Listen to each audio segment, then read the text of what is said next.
Namaste. Today we will install Docker on the latest version of Ubuntu. We'll also run NGINX container and host it on port number 80. We'll browse it through our browser as well. And we'll also set up Docker for non-root user. Let's get started. So I'm running Ubuntu on a virtual box. Let's search for installation steps. Install. This is the official page. Let's go there. So installation is quite simple. We'll just have to run few commands and everything will be set up. For OS compatibility, these are the OS which are compatible.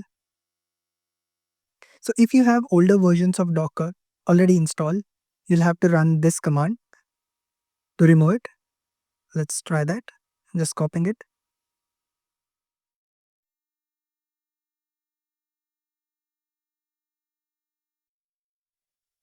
So if you are installing it for the first time, you can skip this step.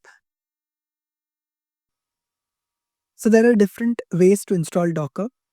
First is you can install Docker Desktop for Linux. Then you can set up Docker engine, and we'll be doing this only using Docker's apt repository. Then you can install it manually as well, and you can use it through convenience script as well.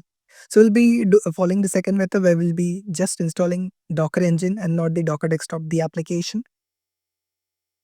This is the first step. Here we are just trying to set up Docker's apt repository.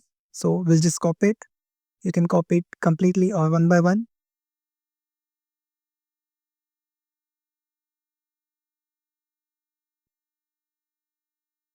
Okay, the repository setup is done. Let's move on to next step.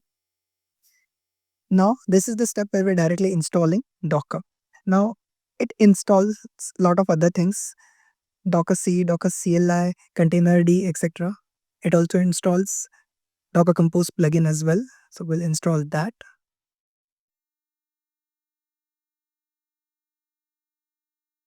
Type Y, yes.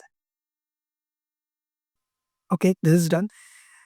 Now at this point, our Docker installation is complete. It was fairly easy. Now if you try to run Docker ps to check if Docker is installed, you can directly get the output here. So that means Docker is installed.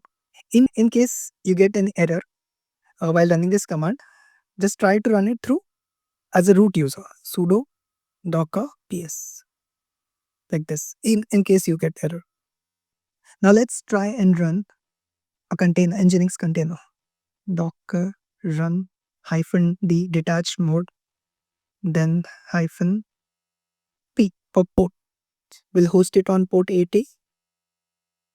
NGINX. It will pull the image directly from Docker Hub because it will not be able to find it locally. Okay, this is complete. Let's check if our container is running. Okay, we can see our container is running with the NGINX image. Let's try and browse it. You can directly curl it from here itself. Localhost, and the port number is 80, so we'll not mention anything. We are getting the output. We can do the same thing on the browser as well. You can type localhost and you can see NGINX is then given. Now, let's move on to post-installation steps to set up Docker as a non-root user. To manage Docker as a non-root user, we need to follow these all steps. So first is, it says to create a group, but when we install Docker, it already created the group name called Docker. We'll have to use this command to add your user to the Docker group. So now if I check my user details for the group, it doesn't have Docker group, as in Trojan is not added in the Docker group. So for that, we'll add this, add our user. Now if we check, okay, it is the part of Docker group as well. So after this step, you should be able to run Docker ps as in Docker commands easily. But if you're facing access issues, what you can do is run this command to forcefully activate the changes like this, and then it will take effect in this terminal. But if you want those changes to affect permanently, then you'll have to restart the machine. So that's it. Enjoy your Docker playground on Ubuntu